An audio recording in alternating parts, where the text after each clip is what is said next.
Hello, sports fans. Jim Coyle with Indiana Sports Beat Radio. Thank you for stopping by our YouTube channel. Make sure to hit the subscribe and notifications toggle so you never miss a thing. All of our content up here every day. Looking forward to it. Thank you, and we'll see you on the radio. Welcome back to the Hard Truth Distilling Company studios on this Friday before you made it to the weekend. Joined now by Zach Osterman, the IU insider for the IndyStar. Zachary, how are you, sir? Hey, how we doing? Cannot complain, staying warm, most importantly. That's all I care about right now. But and we're looking forward to this snow melting and then turning into a sheet of ice when it turns down to 2 degrees, unfortunately. But, yeah, I know. I guess the kids could go from snowmen to ice skating. Yeah, I mean, we just gotta as long as we keep the roads clear, that's all I care about. That's it. And they are that, man. They are that. Indiana on the road tonight at Ohio State, a game that is going to be tough because it's Ohio State at home, and any team at home, they're fighting. Every team has to fight for home wins. Saw that last night with the upset of Minnesota over Michigan.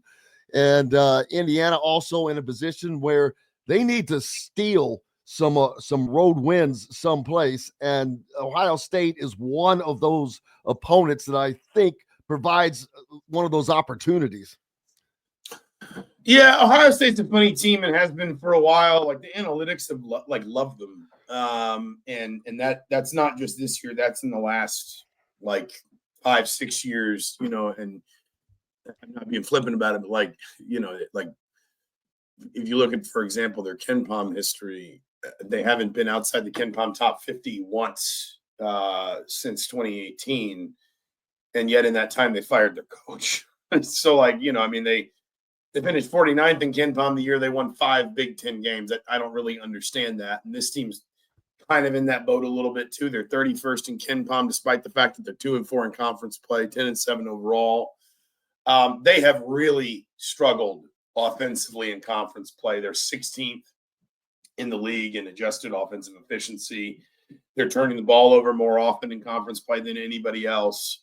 They are finishing worse than almost anybody else. If you just look at their effective field goal percentage, they have the second lowest team 3-point shooting percentage in conference play. They have the profile you'd expect of a team that has had some funny results. They beat Texas earlier in the year, do a pretty good win against Rutgers, but they've also, it should be said they buried Kentucky on a neutral floor right before Christmas, but they've also lost to Oregon at home. They got boat raced by Auburn, same thing against Maryland. Probably should have lost to Minnesota on January 6th, which is the only game they've won this calendar year. My point is, it's I think in some ways it's a decent matchup for Indiana. They don't, it's not that they don't have size, but they don't play with a ton of size. We'll see what Malik Renew's status is for tonight. Obviously, it's a place Indiana won in fairly dramatic fashion last season, coming from 18 points down. It's also, I would be surprised if we don't have a pretty sleepy atmosphere tonight. I think a lot of that fan base is in Atlanta this weekend, either physically or spiritually or both. As someone who knows how it feels to be spiritually in Atlanta most of the time. So I don't think you're going to get like 10,000 people in the Schottenstein Center ready to turn up the heat on a Friday night. Maybe I'm wrong, but my point is, as much as any opponent kind of can be on the road for where Indiana is right now, Ohio State is probably kind of ideal. They're not a perfect matchup, but I think this is a game. I know they are underdogs. I think KenPom has them by 7. I want to say I saw 6.5 or 7.5 as a line somewhere. This feels like the kind of game where Indiana maybe can fashion a bit of a rebound after Iowa and Illinois. And if it can't, then I think you do start to fear that maybe the season's going to, sort of slip through Indiana's fingers. Yeah, and you mentioned the Renew situation. We don't know where that is exactly. If he is able to come back, my first question is, well, how is this going to change what they've been trying to do? because obviously they went from the 2 in, 3 out to having 4 shooters on the floor in essence, although it has not proved to help much here of late. It did at first. Yeah, I mean, I'm not. And then it fell apart. Not being flippant, but it's you know, It it's hasn't not mattered. like it's yielded enormous results the last couple games. But this team doesn't really seem to be better either way, with any consistency.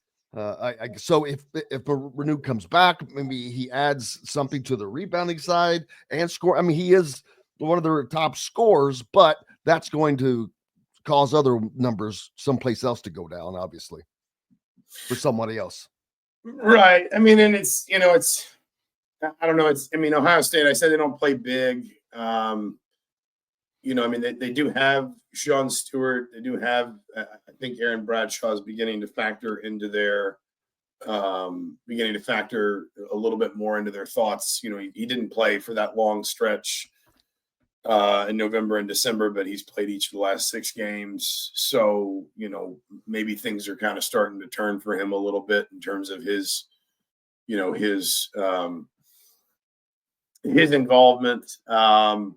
But I mean, with or without Renew, Indiana's probably still got the best post player on the floor. I talked to the Big Ten yesterday. There won't be any further action taken against Oumar Ballo after what happened Tuesday night. So if Indiana chooses to sit Oumar Ballo, that's Mike Woodson's decision.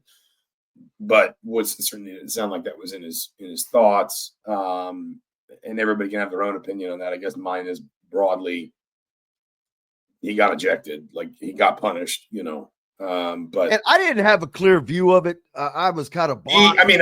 I did, and yeah, he was defending his teammate. He shouldn't have done it, and you know, I suppose there's probably also a bit of a conversation to be had about the difference between, for example, a 6'4" guard doing it, and you know, a 7 foot, 260-pound center kind of, you know, coming in with a flying swing, but he's defending his teammate.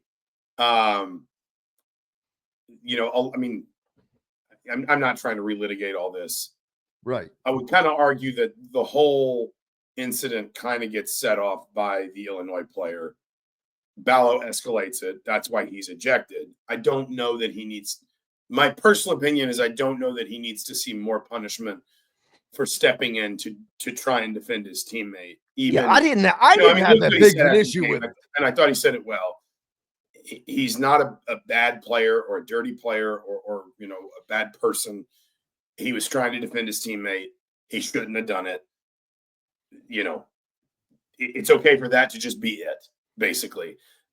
Let's assume he's playing tonight. Whether Renew is or isn't, Indiana's got the best post player on the floor.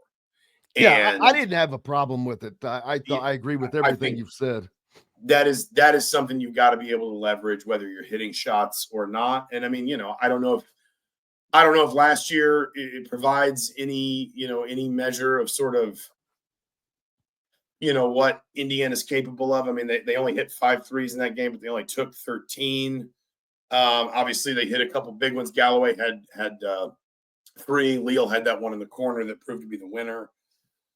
You know, I mean, Indiana's got to, there just have to be some like basics that underpin what Indiana does tonight, because I do think Indiana can win if it plays well in this game. And it's a much needed win, not just for Indiana, for Mike Woodson, for the program, for the players. There has to be just, I can't imagine what that locker room is like right now. I'm sure there are a lot of things going through the players' minds, and they have to get focused and go on the road and try to accomplish a win, something they've not been able to do in these last couple, and come back together as a team and do the things that they need to do. Now, whether or not they're able to do that, that's a different story. We'll find out. I know that's a hard thing for anybody to accomplish, but that's what they run it out there for. Yeah, I mean sometimes these things are simplistic enough to just say like Indiana needs to pull this back onto the rails. I mean, it wasn't a week ago we were all saying they've won 5 in a row, they've won 9 of 10. it seems like they're figuring some things out. Geez, are they better without Malik Renew? Like that kind of stuff. But obviously, I don't think that Indiana is necessarily better without Renew. But just in general, it wasn't 7 days ago that it seemed like all of this was moving in a broadly positive direction, and now it's obviously just kind of run into a wall. I understand why everybody's frustrated. Please don't misunderstand me. But I do just think that if you're Indiana, I mean, there's a little bit of the old cliche of how do you eat an elephant one bite at a time. Like you can't win 5 games in a row without worrying about each of them as they come. You're playing a couple teams here in Ohio State and Northwestern that, quite frankly, have some weaknesses of their own. Ohio State, like I said, had some good moments and some bad moments in the non-conference, but certainly since the Big Ten restart, they've been struggling a little bit. They've lost close games, to be fair. They lost by 7 to Michigan State at home, by 2 to Oregon at home, only by 2 to Wisconsin on the road. Wisconsin's been real tough this season. But again, probably also should have lost to Minnesota in a double overtime game and won by 1 point. And then I know we're not skipping too far ahead here, but you've got a Northwestern team that I think they won in pretty dramatic fashion last night. I think they won on a buzzer beater. That's the first Big Ten win they have had since the Big Ten restart in the new year. They're 2-4 in the conference as well. So you have an opportunity here if you're Indiana to just maybe win a couple games and get your feet back underneath you, get you feeling confident again and moving back in a certain direction. But you got to do it, because if this festers into a longer term losing streak, then I think it could feel like it's starting to get out of control. Yeah, and we've been through that 4 years ago with Archie Miller, but this has a different feel to it, unfortunately. Hopefully they can get a hold of it and get things going in the right direction.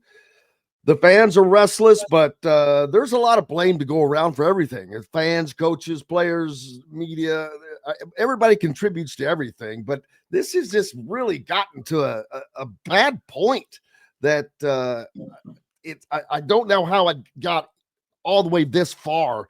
Is it just today's society that has added into all of this? Why I want it now, I get it. Listen, there's no one thing, right? Some of it is frustration, and I think at least some, maybe, certainly it's never 100%, but at least some of the frustration is justifiably built on the direction of the program under Mike Woodson, that after 2 really promising years to start, it just seems like things are moving kind of, emphatically in the wrong direction. Some of it is, and we said this about Archie Miller too, if Indiana, and I don't want to speculate on this, it's not my job, but let's just live in a hypothetical world for a moment where Indiana has a new coach next season. This will be true for that coach too. The longer Indiana goes, the further Indiana gets from a sustained period of national relevance, the more every coach is going to have to wear that a little bit more. Every coach is going to have to pay for more of the sins and failures of the coaches that came before them. And Archie Miller probably carried more of it than Tom Crean. Woodson carries more of it than Archie Miller. That's just the unfortunate nature of the job. I also think, when you say like society today, the one area I will get into without turning this into some rant about social media is social media opens a vein to our most emotional responses to things, because it gives us the ability to make public statements at any moment. And that includes our worst moments, whatever they may be. But if we're talking in the context of sports fans, that's usually after a team loses a game, right? Liverpool is first in the Premier League, first in the Champions League, in the semifinal of one of the 2 domestic cups, the 2 domestic trophies in England, and they drew 1-1 Tuesday night away from home against the team that's 3rd in the Premier League, and you would have thought that someone burned the stadium down. based on the way that like Liverpool Twitter was reacting. And, there's always going to be an element of it that's just sort of negative or contrarian, or people wanting to say it so that when everything does go wrong, they can circle back and say, aha, see, I told you so. But I think for a lot of people, more what it is it's just you suddenly have this vehicle to express your most sort of like raw, emotional, unfiltered frustrations. And when you inject that into the slipstream, it starts to color a narrative that, fair or not, when people who are 1,000 miles away from Bloomington want to know what the feeling is around IU basketball, the most direct way for them to take that temperature is usually social media. And so they go there and they say, oh my God, this is, everyone's furious.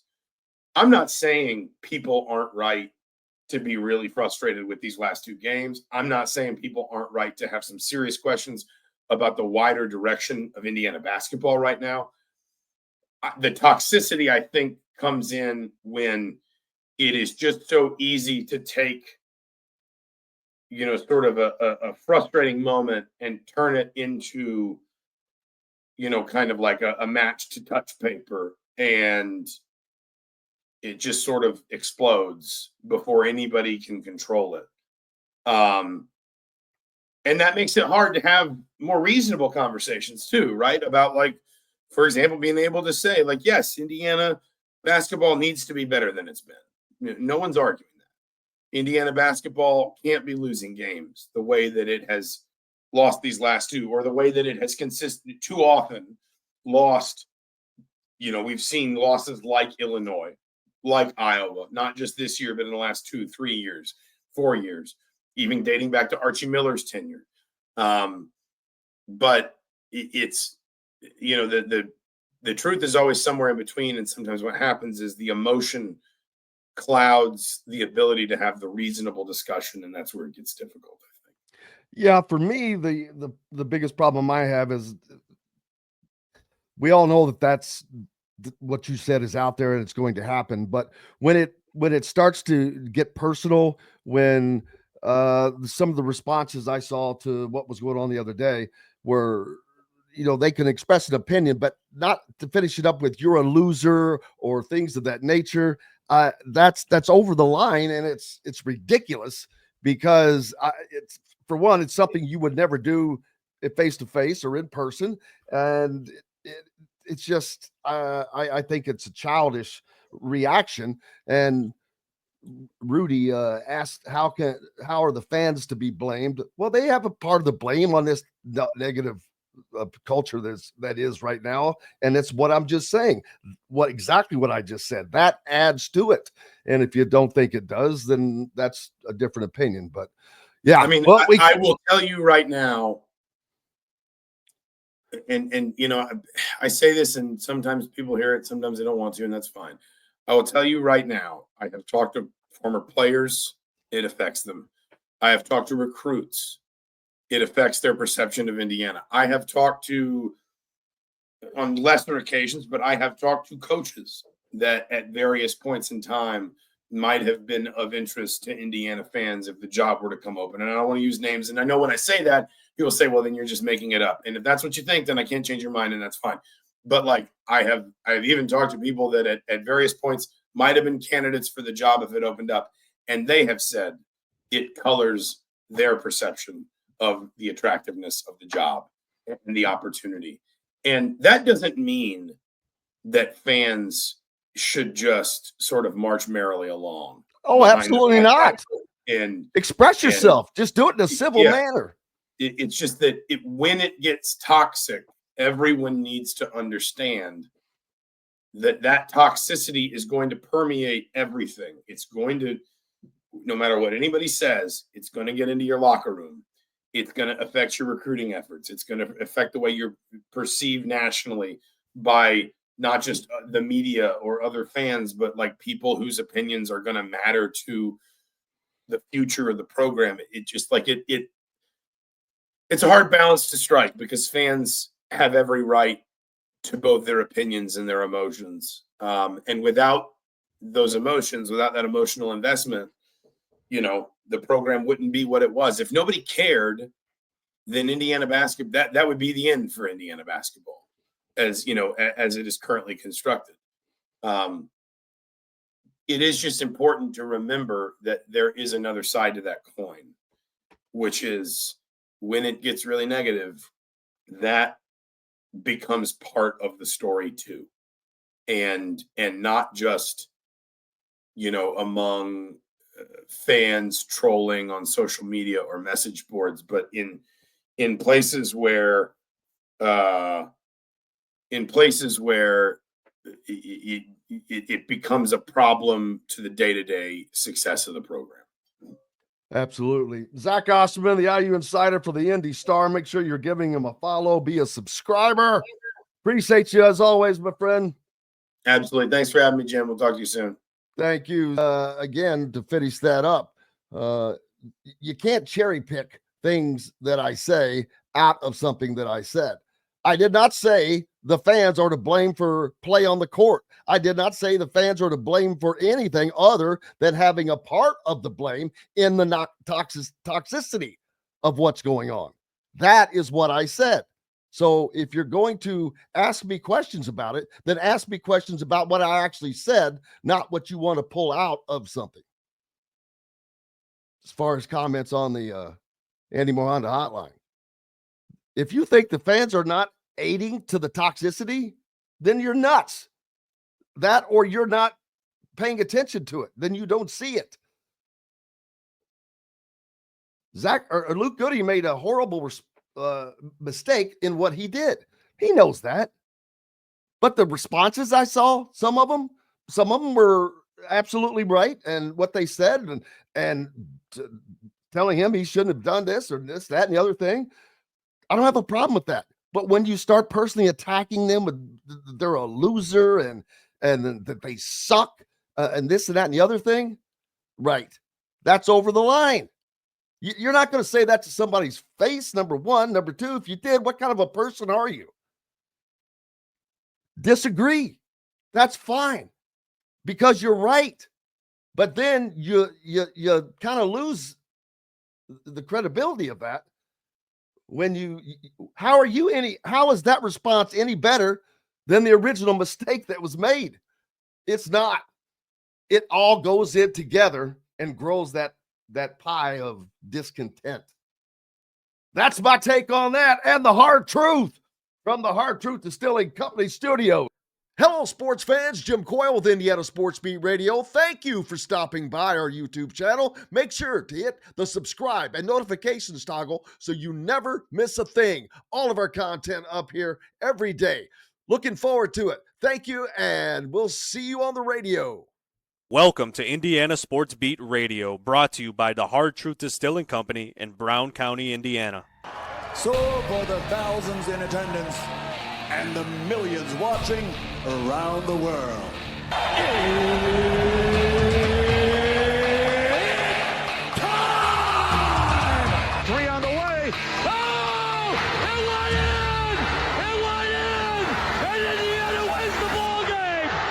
Know your role and shut your mouth, you jabroni! Float game for the win! Ayler's gone! Come on, touchdown, Indy! Woo! America! They got a football team now! It's pretty simple. I win. Google me. You know that I'm the cream of the crop. Now, from the Hard Truth Studios, here's Jim Coyle. Welcome back to the Hard Truth Distilling Company studios on this Friday. You made it. You made it. It's here.